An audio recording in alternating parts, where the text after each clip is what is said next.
നമുക്കിന്നൊരു ഷൂട്ടിന് പോകാൻ റെഡി ആയാലോ? എനിക്കിന്നൊരു ജ്വല്ലറിയുടെ ആഡ് ഷൂട്ടുണ്ട്. അപ്പോൾ നമുക്കതിന് പോകാൻ റെഡിയാവാം. അപ്പോൾ ഞാൻ സാരിയാണ് കേട്ടോ ഉടുക്കുന്നത്. ഞാൻ ലൈഫിൽ ആദ്യമായിട്ടാണ് കേട്ടോ ഒറ്റയ്ക്ക് സാരി ഉടുക്കുന്നത്. എനിക്കിതുവരെ അമ്മയോ അമ്മായിയൊക്കെ ആയിട്ട് ഉടുത്ത് തന്നുകൊണ്ടിരുന്നത്. ഇന്ന് ഞാൻ ആദ്യമായിട്ട് യൂട്യൂബ് നോക്കി ഉടുക്കുകയാണ്. കാരണം എനിക്കിപ്പോഴും ഉടുത്തരാൻ ആരുമില്ല. പക്ഷേ അടിപൊളിയായിട്ടുണ്ട്. എനിക്ക് ഭയങ്കരമായിട്ട് ഇഷ്ടപ്പെട്ടിട്ടുണ്ട് കേട്ടോ. അതിന് ഞാൻ ചേച്ചി കൊണ്ട് നേരെ ഇറങ്ങി ജ്വല്ലറിയിൽ വന്നിട്ടുണ്ടായിരുന്നേ.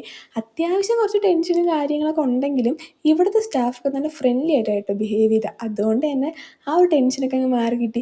പിന്നെ എനിക്ക് ക്യാമറ നോക്കി സംസാരിക്കാൻ കുറച്ച് കോൺഫിഡൻസ് കുറവുണ്ട്. പിന്നെ സംസാരിച്ചു ഞാൻ. അവിടുത്തെ ന്യൂ കളക്ഷനായ ലൈറ്റ് വെയ്റ്റ് കളക്ഷൻ്റെയും അതുപോലെ തന്നെ വെഡ്ഡിങ് കളക്ഷൻ്റെയും ആഡ് ചെയ്യാനായിട്ട് എന്നെ വിളിച്ചത്. അപ്പോൾ അതൊക്കെ ഞങ്ങൾ ഓർണമെൻറ്റ്സ് ഒക്കെ ഒരുക്കി കൊടുത്തിട്ട് പോകാൻ ഇറങ്ങിയപ്പോൾ അവർ പറയാണ് ഫുഡ് കഴിക്കാൻ വിടത്തില്ലെന്ന്. അങ്ങനെ ഞങ്ങളെ നേരെ കൊണ്ട് ഫുഡൊക്കെ മേടിച്ച് തന്നിട്ടുണ്ടായിരുന്നു. അതേ കഴിഞ്ഞ് ഞങ്ങൾ തിരിച്ച് നേരെ ജ്വല്ലറിയിൽ എത്തിയപ്പോൾ നല്ല മഴ. പിന്നെ ഞങ്ങൾ കുറച്ചൊരു വെയിറ്റ് ചെയ്ത് മഴയൊക്കെ ഒന്ന് മാറിയതിന് ശേഷമായിട്ട് ഇറങ്ങിയത്. അതിന് വീടെത്തിയപ്പോൾ ഒരു സമാധാനമായി. പിന്നെ ഇതേ ഈ സാരി നോക്കി കുറച്ച് ഭംഗിയൊക്കെ ആസ്വദിച്ചതിന് ശേഷം പോയി മാറ്റിയിടുമ്പോൾ കുറച്ചുകൂടെ ഒന്ന് സമാധാനമായി. ഇതൊരു സിമ്പിൾ ഷൂട്ടാണ്. അധികം മേക്കപ്പും കാര്യങ്ങളൊന്നും ഇല്ലാണ്ടൊരു സിമ്പിൾ ഷൂട്ട്. അപ്പോൾ ഇതിൻ്റെ വീഡിയോ ഞാൻ ഉടനെ പോസ്റ്റ് ചെയ്യും. അപ്പോൾ ഇത്രയൊക്കെയുള്ളൂ. ടാറ്റാ.